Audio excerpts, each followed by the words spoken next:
Welcome back to the channel, everyone, for what I'm going to call a post-Christmas ponder on this freezing day in the northwest of England. Genuinely, it is freezing. I look old today because I'm cold. Just in the shadow of a team that we play very soon. Obviously got more important matters to think of before that, such as Brighton, which we'll get into. But like I said, this is more looking back at sort of like the Christmas fixtures and what's gone on at the turf and things like that, because I haven't really done one of these for a while. It's been Christmas, hence why I've just found one of them in my pocket. Brilliant. But it's been Christmas, and you know what it is with stuff like this. Sometimes there's more important things than a podcast or a YouTube channel, which is family and friends and drinking lots of beer. But yes, as always, please like the video. Please let me know what you think about what I'm going to talk about in the comments as and when you hear me say it, and let me know what you think, if I'm an idiot, which I'm not, or if I am speaking the truth. But yeah, not been a great, it's not been a great season, but it's not been a great sort of like festive fixture list, as they've been calling it this year on Sky, haven't they? Because there's no Christmas games really. Obviously no Boxing Day game, only one Boxing Day game in the Premier League this season. So the festive fixtures for Burnley, they've been pretty atrocious, haven't they? I mean, they've actually been better than what we've been doing recently. Obviously they draw at Bournemouth, a draw at home to Everton, before the defeat to Newcastle, but obviously before that it was 7 defeats in a row, so positive signs, I guess, if you want to look at it that way. There's another look at Old Trafford if you want to see that. I'm not sure why you would though, so I don't know why I've done that. But yeah, the fixtures themselves the performances themselves haven't been horrendous. The problem has been basically Leeds and Sunderland showing us up, showing us how it's done. Because that's exactly what they've done. Leeds and Sunderland now both look like they'll survive. I mean, Sunderland have never really looked like going down ever since the first month of fixtures. They've always looked like, if anything, they could be on a promotion push. I know that might sound a bit mental, but you've got to remember now with the Conference League, anyway up to what, 8th and 9th gets European football. So they're on for a promotion push, a European push at Sunderland.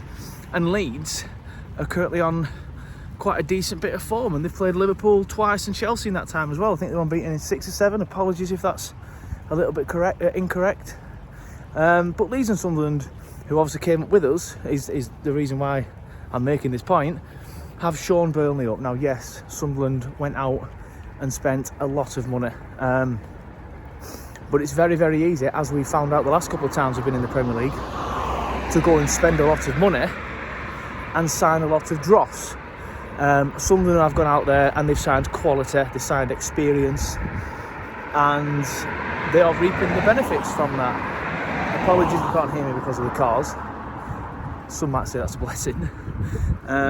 Whereas Leeds is sort of like different sort of trajectory, isn't it? Because Leeds started the season pretty poorly. They were below us after we beat Wolves at Wolves.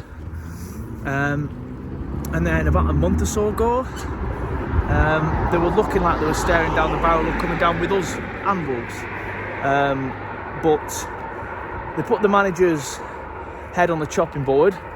They said to him and the players, this doesn't improve, this guy is going. And Farke, what's he done? He's changed the system, he's changed how they play, and again, they've reaped the rewards, and Leeds have been, fantastic. I remember the very first video I did of these, the very first post or pre-weekend ponder, whatever it was called back then. I think it was a post-weekend ponder. I mentioned that Leeds have got a tough run of fixtures coming up, and we should be okay. We should be finishing above them, or being above them towards the end of the Christmas period. Like I said, they played Liverpool twice in that time, and Chelsea.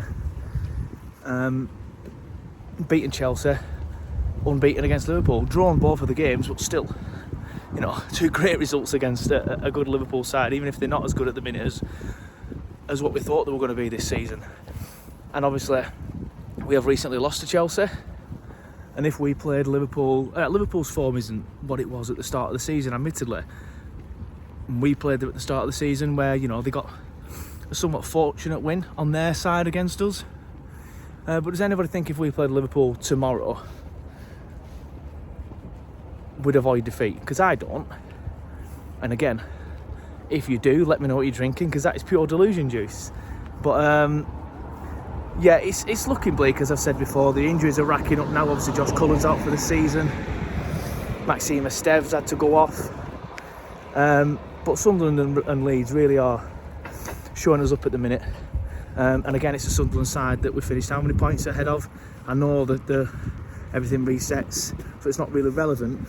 But that just shows how much far ahead of them we were as a team last season. They go out, spend money, recruit well. Whereas we haven't done. We've spent money, but we've not recruited that well, have we? In my opinion.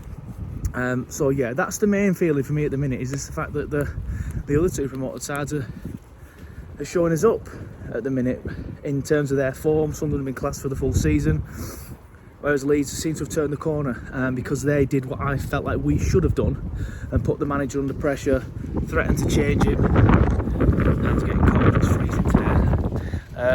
Whereas we just said, yeah, everything's fine, Scott, do what you want. These results are completely acceptable. We really do. Hold on, we just had a notification from Matt Scrafton, who's injured now. Maxime Esteve won't make the Brighton game tomorrow, while Joe Worrell and Zio Fleming are likely to miss the next two. Does it get any better? Jesus Christ. If you don't laugh, you'll cry, seriously. Like, yeah, it felt like Steve would be out for a while. I mean, that's another thing as well. Like, I know I talk about Parker a lot, and I've made my feelings clear on what I would do with Scott Parker now. You may disagree, you may agree. It's not really the reason to why I'm bringing this up, but people always sit there and say, in fact, I'll tell you what, I'll bring it back round to some polls I had on Turfcast after the Newcastle game. I put a poll up saying Scott Parker in or out. The majority of Burnley fans wanted him out on that particular poll. I put another post up saying ALK in or out. The majority of Burnley fans wanted ALK out on that particular poll. And then I put another poll up, is the current squad good enough to survive in the Premier League? It was a lot closer than the other two, but the majority of Burnley fans on that particular poll said no. Because I said if we changed manager, or if we had a different manager, I can't remember how I worded it, but it's something to do like, is the current proper crop of players good enough to stay in the Premier League? So according to them polls, according to them three polls, the manager isn't good enough, the board isn't good enough, and the players aren't good enough. Which only ends one way, doesn't it? If that is the case, and it's hard to argue against it really. But yeah, for me, a lot of people always say Scott Parker's, the tools that he's got aren't good enough for the job that he's trying to achieve. To an extent, I agree. I don't think the current group of players is good enough to stay in the Premier League. But I think this current group of players is better than not winning a game since, what was it, 30th of October, 31st of October? It's now January. We've played in that time the likes of Palace at home, who were knackered from playing in the Conference League a lot. We've played a depleted Everton side, who had a lot of players away at AFCON. Couldn't beat them.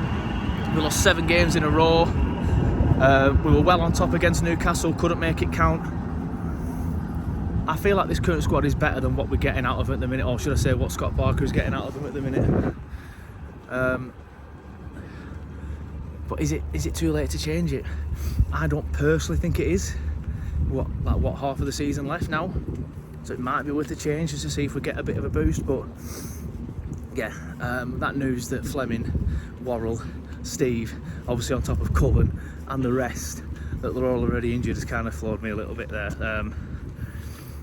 Yeah, not looking forward to the weekend. I weren't looking forward to it before that, by the way. I did think we'd get beat this weekend at Brighton. They're out of form as well, so I guess there is a slight chance of us being able to get a win against them. But, you know, and we have played better recently, but the problem is we're just not turning it into enough clear-cut chances and things like that. So I can't physically find it within myself to back a team who's, not won in 10 games, not won since October, to suddenly find a win from somewhere, personally. Especially now with all the news about all the injuries. So yeah, I've been saying for a while it's looking bleak, and seems to be getting even bleaker, doesn't it? It really, really does.